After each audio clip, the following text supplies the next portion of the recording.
لوگ بیٹھے ہوئے تھے، مجلس سجی ہوئی تھی، ہجوم عاشقاں تھا، کیف و سرور کی چھم چھم برکھا برس رہی تھی، انوار و تجلیات اتر رہے تھے، اور کیسی خوش نصیب مجلس تھی جس میں حضور خود تشریف لے آئے۔ تو آقا کریم نے ارشاد فرمایا، فقال ما اجلسکم، صحابہ تمہیں کس چیز نے بٹھایا ہے، کیوں بیٹھے ہو، مقصد جلوس کیا ہے، یہ جلسہ کاہے کا ہے، کیوں بیٹھے ہو؟ انہوں نے کہا آپ کی صورت میں ہمیں ہادی دیا، رہنما دیا، آپ کی صورت میں اپنی کرم نوازیوں کا چھم چھمی ہمارے اوپر نازل کیا، تو ہم اس پر اللہ کا شکرانہ ادا کرنے کی مجلس سجائے بیٹھے۔ یہ صدیوں قبل کی کہانی ہے، یہ مسجد نبوی کا صحن ہے، یہ شہر مدینہ ہے، یہ دور رسالت مآب صلی اللہ علیہ وآلہ وسلم ہے۔ یہ 14 صدیاں گزرنے کے بعد کوئی گھڑی ہوئی اور کوئی اپنی طرف سے بنائی ہوئی بات نہیں ہے، بلکہ یہ وہ دور ہے جس دور میں ان کا فیض عام تھا اور ان کے انوار کی مہک اور چمک سے زمانہ معطر اور روشن ہوتا تھا۔ اب جب یہ بات حضور نے سنی تو آقا کریم نے ان سے جو سوال کیا وہ سنیے۔ قالا اللہ ما اجلسکم الا ذالک، اس پر تم اللہ کی قسم اٹھاتے ہو تم اسی لیے بیٹھے ہوئے ہو؟ تو انہوں نے کہا ہاں ہم اسی لیے بیٹھے ہوئے، ہمارے بیٹھنے کا کوئی اور مقصود نہیں۔ فرمایا میں نے تم سے جو حلف لیا ہے، قسم تم سے اٹھوائی ہے، تو یہ کسی تہمت کی بنیاد پر نہیں، تمہارے قول کی صداقت پر مجھے کوئی شک نہیں گزرا تھا کہ میں نے قسم سے تصدیق کی ہو، بلکہ ماجرا کچھ یہ تھا، تم یہاں بیٹھے تھے، میں حجرے میں تھا، جبریل امین حاضر خدمت ہوئے، فاخبرنی ان اللہ عز وجل یباہی بکم الملائکہ، انہوں نے مجھے کہا محبوب ذرا باہر تو نکل کے دیکھو، آپ کے غلاموں کے اس عمل پر اللہ فرشتوں میں ناز کر رہا ہے۔ وہ عمل کون سا تھا جس پہ رب رب ہو کے فرشتوں میں فخر کر رہا ہے، رب رب ہو کے فرشتوں میں ناز کر رہا ہے؟ وہ عمل یہ تھا کہ صحابہ مل بیٹھ کر کے اللہ کی حمد بول رہے تھے، اللہ سے دعائیں مانگ رہے تھے، اللہ کا شکر بجا لا رہے تھے۔ کس بات پر؟ کہ اس نے ہدایت اسلام عطا کی اور محمد عربی کی شکل میں ہادی اور رہنما عطا کیا، اس پر وہ اللہ کا شکرانہ ادا کر رہے تھے۔ تو اس پر جبریل امین نے آ کر کے حضور علیہ السلام کو بشارت دی اور اللہ کا پیغام سنایا کہ محبوب ذرا باہر تو نکل کے دیکھو، حجرہ انور سے باہر تو قدم رکھو، آپ کے صحابہ مسجد کے صحن میں بیٹھ کر کے اللہ کی اس نعمت کا جو آپ کی شکل میں انہیں عطا کی گئی شکرانہ ادا کر رہے ہیں۔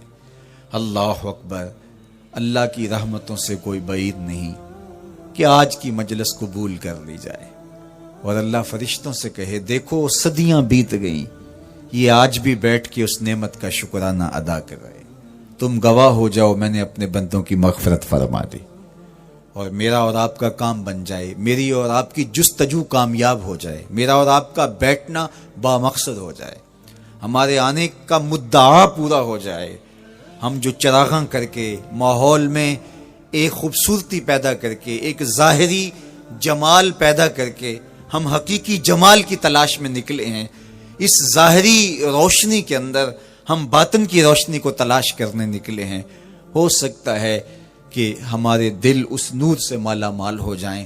باقی جہاں تک حضور کی مدح و ستائش کی کہانی ہے، حضور علیہ السلام کی تعریف و توصیف کی بات ہے، تو یہ ایک رات کیا 12 حلقات نور کیا ساری زندگی بھی گزار دیں حق کے شکر پھر بھی ادا نہ ہو، اس لیے کہ ہمیں زندگی کا سارا شعور اور باطن کے سارے اجالے حضور کی دہلیز سے نصیب ہوئے، تو یہ تو ساری زندگی بھی ہم تشکر میں بسر کر دیں تو حق ادا نہیں ہو پاتا، اور ہماری روحیں، ہمارے قلوب، ہماری زبانیں، ہمارا طرز زندگی، ہمارا انداز معاشرت، ہمارے رویے اس نعمت کا شکرانہ ادا کر رہے ہیں جو حضور کی شکل میں اللہ نے ہمیں عطا کیا۔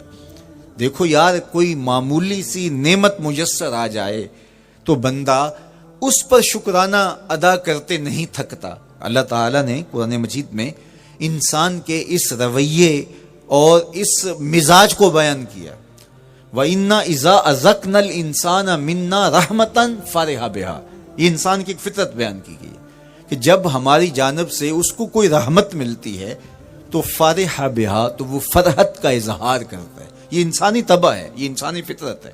اور اگر رحمت للعالمین نصیب ہو جائیں تو پھر کتنی مسرت ہوگی. تو یہ اللہ جل شانہ کی طرف سے عنایت ہے جو اہل ایمان کا مقسوم ہوتا ہے اور اللہ ان کو عطا فرماتا ہے. عمومی طور پہ ہم کسی سے محبت اس لیے کرتے ہیں کہ اس کا ہمارے کندھوں پر کوئی احسان ہوتا ہے تو ہم اس کے بدلے میں اس سے پیار کرتے ہیں. ٹھٹھرتے موسم میں جب بدن سردی سے کپ کپا رہا ہو اور کوئی بندہ دودھ کا گرم گلاس پیش کر دے، چائے کی پیالی پیش کر دے، تو ساری زندگی اس کا احسان نسلی شخص کو نہیں بھولتا. تو کسی کا احسان جو آپ کے کندھوں پر ہو، آپ اس کے احسان کے بوجھ تلے دبے رہتے ہیں. یار اگر کسی سے اس لیے پیار کیا جاتا ہے کہ اس کا آپ کے ذمے کوئی احسان ہے، تو مجھے بتاؤ کائنات میں اتنے احسان کسی کے ہو سکتے ہیں جتنے آمنہ کے لال کے احسانات ہیں؟ ہم حضور کے احسانات کے بوجھ تلے دبے ہوئے ہیں. میں یہ بات اکثر کہا کرتا ہوں کہ ہمارے بدن پہ اتنے بال نہیں ہیں جتنے رسول اللہ کے احسانات ہیں. ہم اپنے وجود میں بھی ان کے مرہون منت ہیں. اگر وہ جلوہ گر نہ ہوتے اس کائنات کو خلعت وجود ہی نہ ملتا. یہ دنیا بنائی ہی گئی حضور کے لیے. انسانیت مقروض ہے جناب رسالت مآب صلی اللہ علیہ وآلہ وسلم. کیا آپ نہیں جانتے کہ باپ اپنی بیٹی کو زندہ درگور کر دیتا تھا؟ تو بتاؤ یہ کتنا بڑا ظلم تھا. اور میرے اور آپ کے آقا و مولا نے اس زمانے میں جب بیٹیوں کو زندہ درگور کر کے باپ فخر کر رہا تھا، فرمایا لوگوں سن لو، میری فاطمہ میرے جگر کا ٹکڑا ہے. کسی سے اس لیے پیار کیا جاتا ہے کہ وہ صاحب کمال ہے. مشاہیر سے لوگ اسی لیے پیار کرتے ہیں، بڑے بڑے سائنسدانوں سے، بڑے بڑے ہیروز سے، قائدین سے، اہل علم سے لوگ اس لیے پیار کرتے ہیں کہ وہ صاحب کمال ہیں. تو کوئی لاؤ نا ایسا صاحب کمال جس نے انگلی کا اشارہ کیا ہو چاند ٹکڑے ہو کے قدموں میں آیا. کوئی لاؤ نا ایسا صاحب کمال جس کے ہاتھ اٹھے ہوں سورج پلٹ کے اثر کے وقت پہ آیا ہو.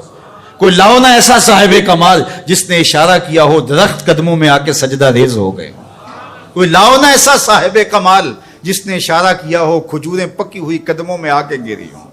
او سڑیاں کھجوراں اگا جان دائے، او پتھراں نو کلمے پڑھا جان دائے. قطرے کو سمندر ذرے کو ستارہ کرتے ہیں، کونین کو خم آ جاتا ہے جب زلف سنوارا کرتے.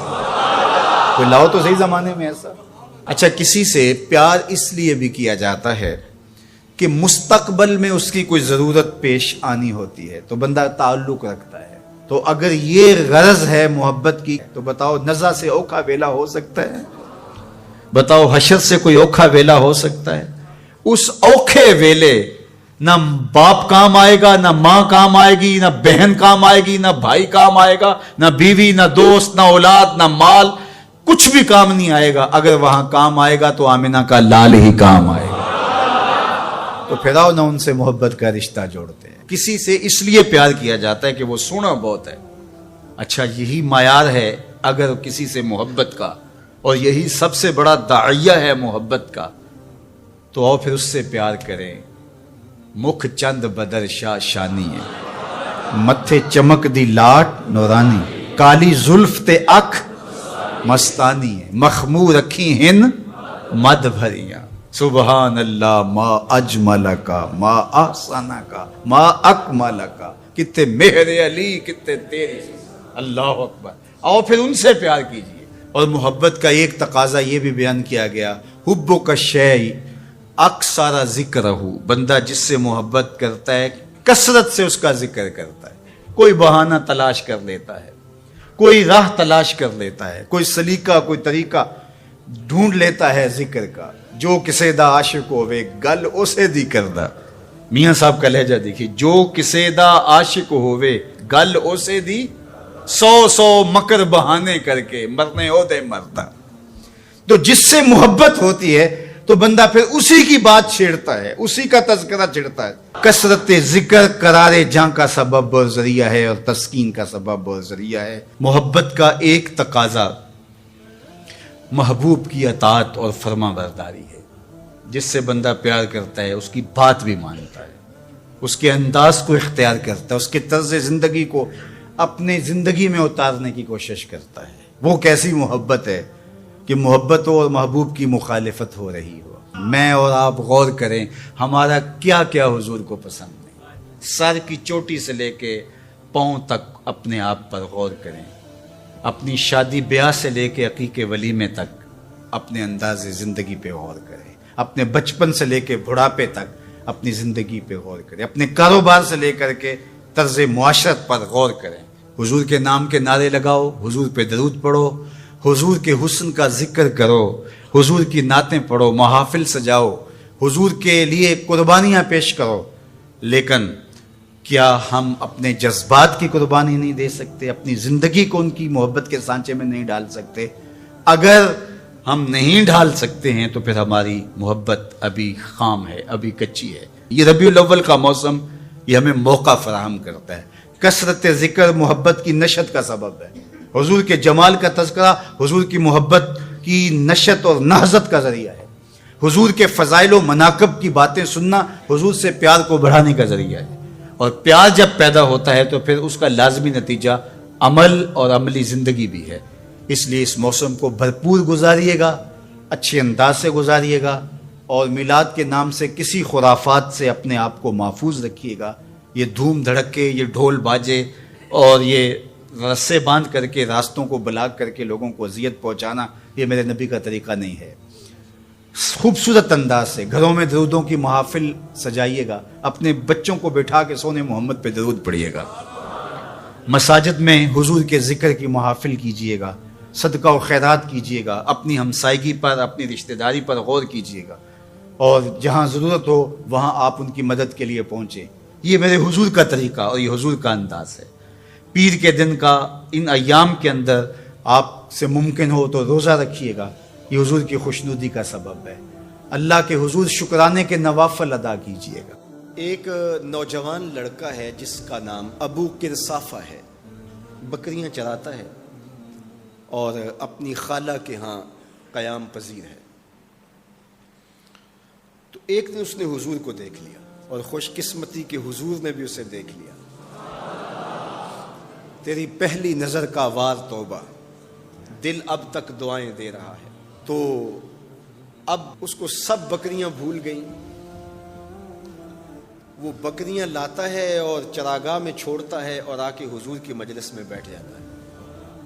ایک دن خالہ کو پتہ چل گیا کہ یہ تو سارا دن وہاں بیٹھا رہتا ہے, تو اس نے سختی سے منع کر دیا کہ تم وہاں نہیں جاؤ گے. اب ایک دن تو کاٹا, 2 دن کاٹے, لیکن برداشت نہیں ہوتا. آ کے اپنی ماں کو اور خالہ کو بٹھا کے ابو کرصافہ کہنے لگے, نوجوان لڑکا ہے, کہ میں تمہاری بات مان لیتا ہوں, نہیں جاؤں گا, لیکن ایک بات تم میری مان لو. انہوں نے کہا کیا؟ کہا ایک بار تم میرے ساتھ چلو تو صحیح, اس کے بعد اگر تم نے روکا تو رک جاؤں گا, ایک بار تم نے میرے ساتھ جانا ہے. انہوں نے کہا ٹھیک ہے ہم چلے جاتے ہیں. حامی بھر لی. خیال تھا کہ ٹھیک ہے اس کی کہنے پہ ہو آتے ہیں, اور اس کے بعد جو ہے وہ اس کو پھر زور بھی دینا پڑے گا, اس کی شرط پوری ہو جائے گی. اب ابو کرصافہ اپنی ماں کو, اپنی خالہ کو لے کر حضور کی دہلیز پہ پہنچا. کچھ دیر بیٹھے اور واپس چلے تو اسے بے چینی تھی کہ اب یہ کیا بولتے ہیں, چونکہ اس کا مستقبل بھی اس پہ لگا ہوا تھا. اب اس کے دل کی دھڑکنیں تھم رہی ہیں کہ پتہ نہیں میری ماں کیا بولتی ہے, میری خالہ کیا بولتی ہے. تو ابو کرصافہ کی خالہ نے بول کے کہا ما رأینا مثل ھذا الرجل, زندگی میں ایسا سونا بندہ دیکھا ہی نہیں. لکھاں لوگ آئے زمانے تے, محبوب خدا جیا کوئی نہیں. لکھاں لوگ آئے زمانے تے, محبوب خدا جیا کوئی نہیں. لکھاں سونے بن بن بہندے نے, او دی خاکے پا جیا کوئی نہیں. او دی خاکے پا جیا. اور اعظم چشتی مرحوم ساری زندگی حیرت میں گزار دیتے ہیں اور لکھتے ہیں کہ سمجھا نہیں ہنوز میرا عشق بے ثبات, سمجھا نہیں ہنوز میرا عشق بے ثبات. تو کائنات حسن ہے یا حسن کائنات؟ تو کائنات حسن ہے یا حسن کائنات. احسن وجہن. ابو کے صافہ کتنا سونا چہرہ تھا, کتنا سونا چہرہ تھا. ولا انقا صوبن, اور جتنے سونے کپڑے تھے اتنے سونے کپڑے بھی کسی کو پہنے ہوئے نہیں دیکھا. اور تیسری بات فرمایا ولا الینا کلامن, جتنی میٹھی باتیں کرتا تھا شہد ٹپکتا تھا اس کے لہجے سے. اللہ اکبر, اس کے لہجے سے شہد ٹپکتا تھا. تینو سینے دی میں ٹھنڈ آکھاں, شہد گلاب تے کھنڈ آکھاں, تینو نبیاں دا میں لاڑا آکھاں, تیرے ہجر دے وچ میں ہاڑا آکھاں. تو کہا ابو قصافہ آج کے بعد ہم تجھے نہیں روکیں گے. سویرے آیا کر, شام آیا کر, دوپہر آیا کر, تو جی بھر کے محمد کے چہرے کو دیکھا. مکھ چند بدر شاہ, متھے چمک دی لاٹ نورانی, کالی زلف تے اکھ مخمور رکھی ہن مد بھریاں. دو ابرو کوس مثال دسن, دو ابرو کوس جیتی نوک مجا دے تیر چھٹن, لباں سرخ آنکھاں کے لال یمن, چٹے دند موتی دیاں ہن کریاں. سبحان اللہ ما اجمل کا ما احسن کا ما اکمل کا. کتھے مہر علی کتھے تیری ثنا, مشتاق اکھیں کتھے جا لڑی. اللہ اکبر. ابو کے صافہ کی خالہ پہلے تو وہ کہتی تھی جاتا کیوں ہے, اب اس کی اپنی کہانی. سودا لینے کے لیے بازار گئے, ہاتھ اس کے بکے جس کے خریدار گئے. اللہ اکبر. کہا کہ اتنا سونا کلام کرنے والا بھی میں نے آج تک نہیں دیکھا. پھر کہا ابو قصافہ کیا کہوں, لگتا تھا اس کے چہرے میں سورج گھوم رہا ہے, ایسا حسین تھا, ایسا سونا تھا. حضور کے ذکر اور حضور کے تذکرہ رحمت کی خوشبو میں مہکتے ہوئے ماحول میں آپ ایک لمبا اور طویل سفر کر کے یہاں تک پہنچے. میں آپ سب لوگوں کا شکر گزار ہوں. اور دوسرا, میں بارگاہ رسالت مآب صلوات اللہ علیہ وسلامہ میں آپ سب لوگوں کی معیت میں عرض گزار ہوں کہ حضور ہمارے ماں باپ, نسلیں, ہمارے بچے, ہمارے مال و متاع آپ کے قدموں پہ قربان, آپ کے قدموں پہ نچھاور, کائنات کا ایک ایک ذرہ آپ کے قدموں پہ قربان. فرانس کے گماشتوں نے یہ سمجھا کہ شاید ہم چند لکیریں تراش کر کے انہیں پیغمبر حسن کے خاکے قرار دے دیں گے اور امت مسلمہ کے دلوں کو مجروح بھی کریں گے اور ان کے سینے سے حضور کی محبت کھینچ لیں گے. لیکن آج اپنے سیٹلائٹ کے ذریعے سے پوری دنیا کو دیکھیں, کائنات کا ایک ایک ذرہ حضور کے ذکر سے چمک رہا ہے. لبوں پہ درود سجائے, آنکھوں میں اشک لیے ہوئے اور ہاتھوں میں جھنڈے تھامے ہوئے حضور کے نام کے پھریرے لہرا کے یہ اعلان کر رہے ہیں, رہے گا یوں ہی ان کا چرچا رہے گا, رہے گا یوں ہی ان کا چرچا رہے گا. بڑے خاک ہو جائیں جل جانے والے, وہ اپنی موت آپ مر جائیں گے. چاند کی طرف منہ کر کے تھوکنے سے اس کی نوری کرنوں کو میلا نہیں کیا جا سکتا. تھوکنے والے کا اپنا منہ ہی گندا ہوتا ہے. مدینے کا چاند کل بھی روشن تھا, مدینے کا چاند آج بھی روشن ہے. اور حضور کے نام کے پھریرے فرشتہ عرش لہراتے ہی رہیں گے. رہے گا یوں ہی ان کا, بڑے خاک ہو جائیں جل جانے والے. ہم عہد کرتے ہیں حضور ہماری جانیں آپ کے نام پہ قربان, ہماری نسلیں آپ کے نام پہ قربان, ہمارے بچے آپ کے نام پہ قربان, ہمارے مال و متاع آپ کے نام پہ قربان. ہمارا عہد رہا, جیئیں گے تو آپ کے لیے, مریں گے تو آپ کے لیے, آخری سانس تک ہم آپ کے وفادار رہیں گے. یا رسول اللہ ہم شرمندہ ہیں, آج 56-57 اسلامی ملک, لیکن جس بے بسی کی تصویر اس وقت امت مسلمہ کی ہے. گزشتہ 1450 سال میں ایسا کبھی نہیں ہوا. ہم شرمندہ ہیں، لیکن انشاءاللہ انہی مایوسیوں سے اجالے پھوٹیں گے. کوئی فاروق اعظم کا جانشین پیدا ہوگا، کوئی عمر بن عبدالعزیز کا جانشین پیدا ہوگا. اور میں آپ سارے لوگوں کی دعاؤں کے ساتھ ایک تو اپنے وطن کے لیے دعا کرتا ہوں، اور دوسرا ترکی صدر رجب طیب اردگان کے لیے دعا کرتا ہوں. اللہ تیری زندگی لمبی کرے، اللہ تجھے صحت دے، اللہ تیری حفاظت کرے، اللہ ہم سب کو حضور کی نوکری نصیب فرمائے. یہ بھنگ گھوٹنے والا، یہ جاہل، گالیاں بکنے والا، بکواس کرنے والا، جھوٹا، مکار، سارے کپڑے اتار کے پھینکنے والا، اس کو ہم کہتے ہیں کہ یہ 2 نمبر پیر ہے. یہ 2 نمبر نہیں ہے. 2 نمبر وہ ہوتا ہے جو 1 نمبر سے ملتا جلتا ہو. نقل وہی ہوتی ہے جو اصل سے جڑتی ہو. 2 نمبر وہ ہیں جو جبہ و دستار میں ہیں، جن کی شکل بھی علماء والی، اور جو پیروں کی شکل اور صورت اور بولی سب کچھ وہ ہے، لیکن اندر سے پکے دنیا پرست ہیں. وہ 2 نمبر ہیں. آپ نے ان 420 نمبر کو یا 10 نمبر کو 2 نمبر سمجھ لیا. ان گھوٹے والوں کو وہ 2 نمبر نہیں ہیں. ان کی تو شکل ہی نہیں ملتی، ان سے تو کیسے نقل ہوئی اصل کی. وہ 420 نمبر ہیں. یہ بات ذہن میں رکھیے گا، یہ اچھی طرح پہچان رکھیے گا. اور لازمی نہیں ہے کہ ان کا مقصد صرف دنیا کی دولت ہی ہو. بعض کا شہرت، پروٹوکول، تکریم، عزت حاصل کرنا، اور بس یہی چیزیں ان کا مقصود ہوتی ہیں. اس سے آگے ایک اور درجہ آتا ہے.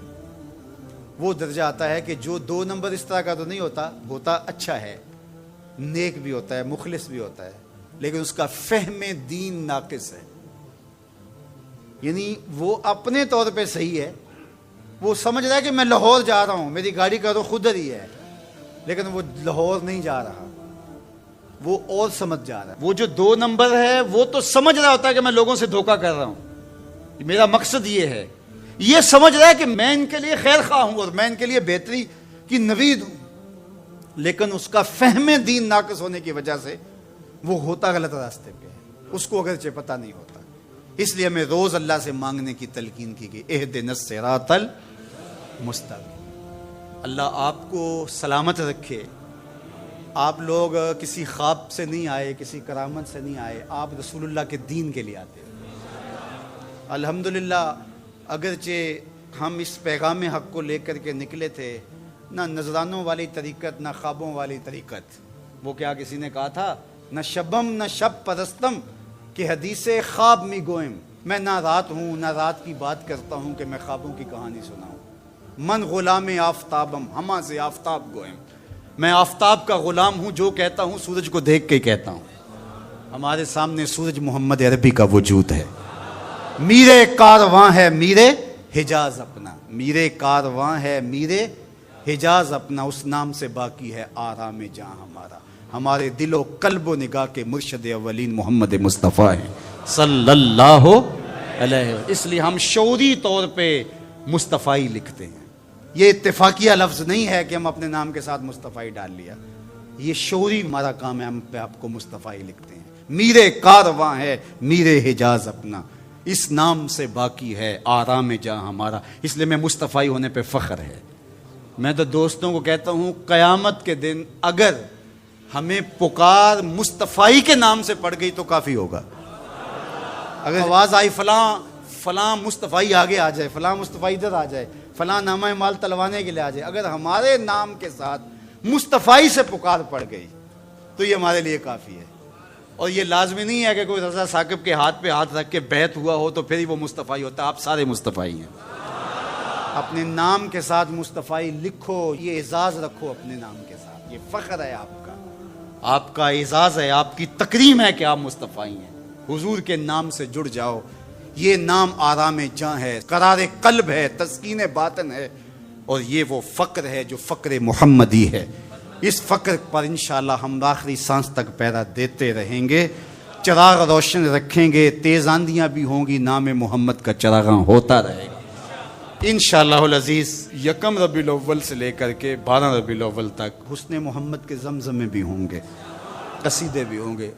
اور ایک شخص کے اندر آپ کرامت دیکھیں لیکن یہ 2 خوبیاں نہ پائی جائیں تو اس کو ہم کرامت ہی قرار نہیں دے سکتے، وہ استدراج ہوگا۔ ہر وہ خرق عادت امر جو بغیر کسی شخص سے ظاہر ہو اور ہو خرق عادت، ما فوق الفطرت چیز ہو، تو اس کو قدرت الہیہ کہیں گے۔ اور اگر وہ نبی کے ہاتھوں سے اعلان نبوت سے پہلے صادر ہو جائے تو اسے ارہاس کہا جاتا ہے، اعلان نبوت کے بعد ظاہر ہو تو اسے معجزہ کہا جاتا ہے، اور وہی چیز کسی ولی کے ہاتھ سے ظاہر ہو تو اسے کرامت کہا جاتا ہے، اور اگر کسی عام بندہ مومن کے ہاتھوں سے ظہور پذیر ہو تو اسے معونت کہا جاتا ہے، اور اگر وہی کام کسی کافر سے یا کسی فاسق و فاجر کے ہاتھوں سے ظاہر ہو تو اسے استدراج کہا جاتا ہے، جس طرح دجال کے ہاتھوں سے قرب قیامت میں ہوگا کہ وہ مارے گا بھی اور زندہ بھی کرے گا۔ اب استدراج میں اور کرامت میں فرق کرنا یہ عام آدمی کے بس کا روگ ہی نہیں ہے، وہ کیسے کرے گا؟ تو اس کے لیے سادہ کلیہ یہ ہے کہ ایمان اور تقوی کی شرط کے ساتھ اس چیز کو کرامت کہا جائے گا، اور اگر یہ دونوں شرطیں نہیں پائی جا رہی تو وہ پھر استدراج ہوگا۔ تو اس لیے ولی کو پہچاننے کے لیے کرامت معیار ہی نہیں ہوا، کرامت نصاب ہی نہیں ہوا، ولی کو پہچاننے کے لیے ایمان اور تقوی ہوا۔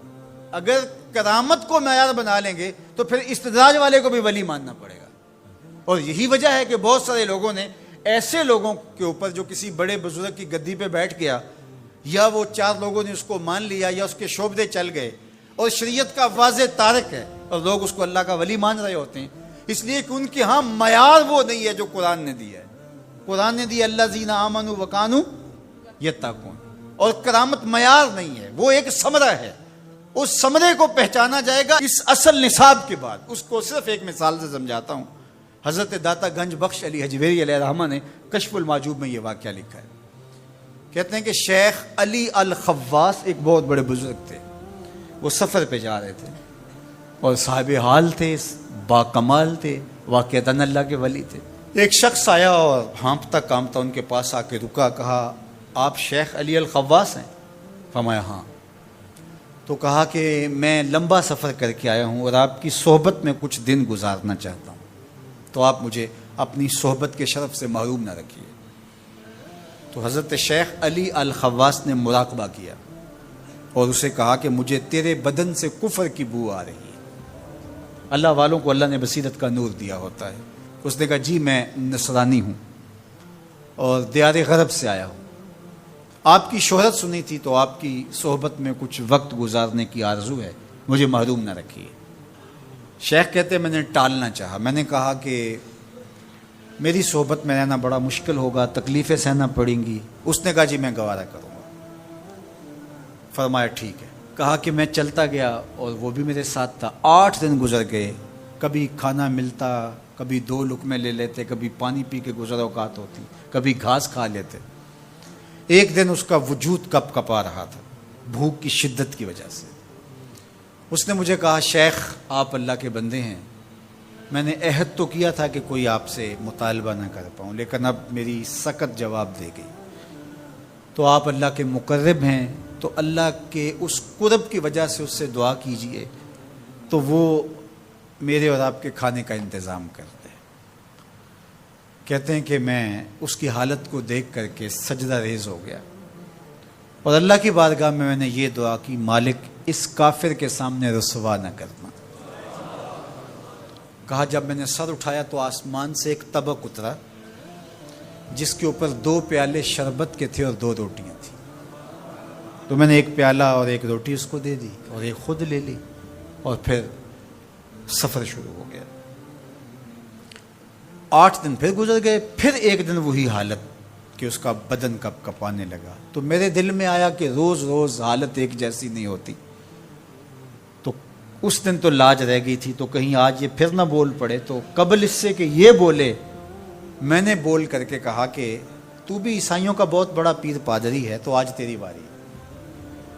تو کہتے ہیں جب میں نے اس کو کہا تو اس نے بھی سجدے میں سر رکھ دیا، اور میں دل ہی دل میں سوچا کہ اس کا سجدہ ریز ہونا کیا معنی رکھتا ہے جب ایمان ہی نہیں ہے۔ تھوڑی دیر کے بعد جب اس نے سر اٹھایا تو آسمان سے بھی طبق اترا جس پر 4 پیالے شربت کے اور 4 روٹیاں تھیں۔ اس نے 2 روٹیاں اور 2 پیالے میری طرف بڑھائے اور 2 پیالے اور 2 روٹیاں اپنی طرف کر لی اور کہا کہ کل یا شیخ کھائیے. میں نے کہا میں نہیں کھاؤں گا، اس لیے کہ کرامت ہو نہیں سکتی، اور استدراج کا کھانا جو ہے وہ میں کھا نہیں سکتا. چونکہ تم کافر ہو تو میں استدراج کا کھانا کھاؤں تو یہ نہیں ہو سکتا. تو اس نے کہا کل یا شیخ، شیخ کھائیے اور میری طرف سے 2 مبارکیں وصول کیجیے. میں حیران ہوا، میں نے کہا کیا مبارکیں؟ اس نے کہا میں نے سجدے میں سر رکھا اور اللہ کی بارگاہ میں عرض کی، اے اللہ اگر اسلام سچا دین ہے تو 2 پیالے اور 2 روٹیاں عطا کر دے، اور اگر علی الخواص واقعی تیرا ولی ہے تو 2 پیالے اور 2 روٹیاں اس کے صدقے سے دے دے. تو ایک تو آپ کو آپ کی ولایت کی مبارک ہو، اور دوسرا ہاتھ بڑھائیے اور مجھے اسلام میں داخل کیجیے، اسلام سچا دین. تو شیخ علی الخواص کے اس واقعہ کو ذکر کرنے کے بعد داتا گنج بخش علی حجویری فرماتے ہیں کہ علی الخواص جیسا شخص بھی یہاں پریشان ہو جائے کہ خدایا یہ استدراج ہے یا کرامت، تو کہا پھر عام آدمی کیسے فیصلہ کر سکتا ہے کہ یہ استدراج ہے یا کرامت؟ تو کہا کہ اس کو یہی دیکھنا پڑے گا ایمان اور تقوی ہے کہ نہیں. تو ایمان اور تقوی یہ علامت ہے کسی کے ولی ہونے کی. اے تن رب دا سچا حجرا